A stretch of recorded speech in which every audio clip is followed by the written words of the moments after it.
E hoje eu quero falar contigo de como vencer a nossa carne, que é o nosso, eu creio, o pior desses inimigos. Então, a Bíblia nos diz que quando nós nascemos de novo, o que nasceu de novo foi o nosso espírito. A nossa carne, ela não nasceu de novo. Por isso que nós somos tão tentados na nossa carne. Então, por exemplo, uma pessoa que antes de se converter, ele tinha uma vida sexual ativa, pecados ilícitos nessa área, depois que ele se converte, ele vai continuar sendo tentado nessa área. Um exemplo muito claro também é o homossexual. Depois que ele aceita Jesus, ele também continua sendo tentado nesta área. A pessoa que bebia, ele também é tentado. O usuário de droga, aquele que era viciado na mentira, ele também é tentado. Então nós somos tentados porque nós somos seres humanos. Agora, você não pode dizer e falar, eu não me converti porque eu tenho essas tendências. Não, você nasceu de novo. E também você não pode falar, se essas tendências é minha e eu sou ser humano, então eu tenho que ceder essas tentações. Pelo contrário, irmãos, porque mesmo isto sendo de você, sendo de mim, todos nós somos tentados, a prática disto é pecado. E Deus, ele é santo. Então nós temos que fazer algo em relação à nossa carne. E você também não pode dizer que isto é o diabo. Porque muito dos pecados, irmãos, e dessas fraquezas, dessas quedas, é a nossa carne. Então nossa carne tem paixões, tem desejos.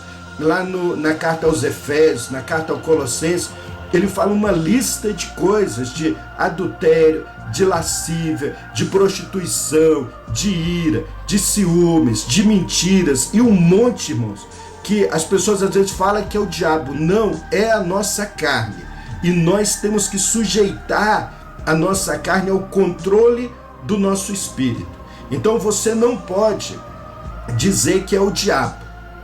Não, é o diabo, não. Também você não pode transferir essa responsabilidade a Deus. O Espírito Santo, irmãos, ele nos ajuda.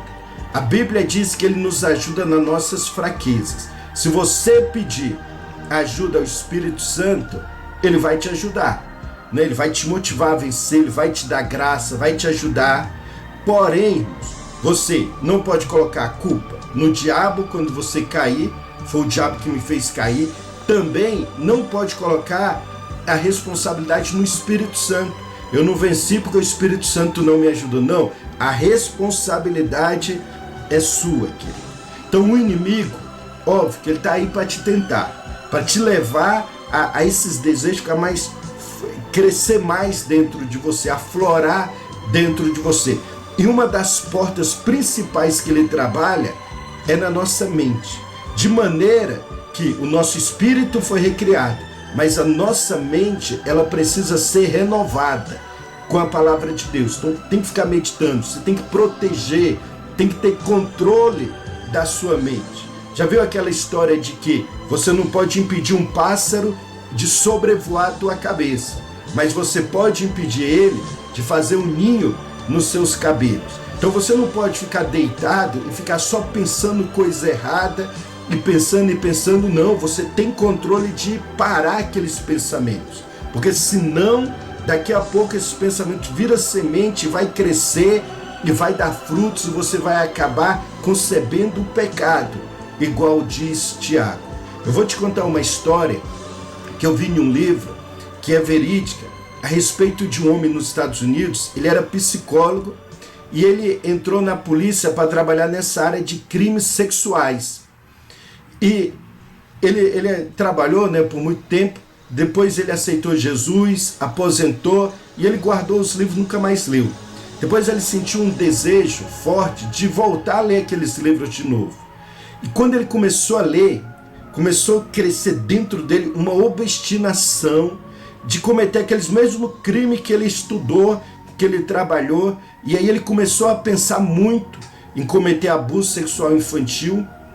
E o pensamento dele era, ele falou, quando ele chegou no pastor, ele contou tudo. Ele disse, meu pensamento era, abusar de uma criança, estrangular aquela criança, e eu sabia que eu iria para a cadeira elétrica, mas ele ia fazer porque aquilo tinha virado uma obstinação dentro dele. Quando a esposa descobriu o dito que ele estava já profundo naquilo, levou no pastor e falou: pastor, eu quero o divórcio. E aí contou toda a história. E o pastor falou: eu posso te ajudar. Porque quando eles estavam falando com o pastor, Deus deu um discernimento de espírito, e o pastor viu 3 demônios. E o pastor, antes de eu expulsar esses demônios, e o pastor foi sábio, que se ele tivesse expulsado aquele demônio e não tivesse feito nada, aqueles demônios iam voltar, porque a casa ia ficar vazia, e o segundo estado seria pior do que o primeiro. O pastor falou: antes de eu expulsar, eu quero que você faça o compromisso de fazer algumas coisas. Pode falar, pastor. Você vai queimar todos esses livros, nunca mais você vai ler esse tipo de livro, você vai ter o seu devocional com Deus todos os dias você vai ler a Bíblia, meditar, e você vai também orar, se edificar em oração, você vai congregar corretamente em uma igreja, e você vai ter comunhão com os irmãos. Eu faço, pastor. E o pastor repreendeu aqueles demônios, os demônios foram embora da vida dele. Depois de anos, eles voltaram. Falaram: pastor, nós nunca mais tivemos problema nessa área. Então é isso, irmãos, que nós temos que fazer. Nós temos que proteger a nossa mente e não alimentar a nossa mente com a carne. Às vezes tem pessoas que, vamos colocar mulheres, que ela fica: eu gosto de filme romântico, eu gosto de novela, aí fica assistindo aquele filme romântico, que é só traição, adultério, prostituição, fala mal talvez do filme de guerra do marido, mas esse romântico é pior ainda. Ou talvez é o homem que fica ali na pornografia, então isso vai ficar ardendo dentro dele. Daqui a pouco está cometendo o pecado, como eu já vi acontecer. Então seja firme, irmãos. Protege a tua mente de livros, de filme, de música, de pessoas que você conversa. Não alimenta a tua mente com a carne. Irmão, seja firme em relação ao pecado. O pecado é aquilo que destrói o plano de Deus na vida de uma pessoa. Jesus, querido, ele odeia o pecado. Ele ama, ele é apaixonado pelo o pecador. Em relação ao pecado, ele diz: se o teu olho direito te faz pecar, arranca.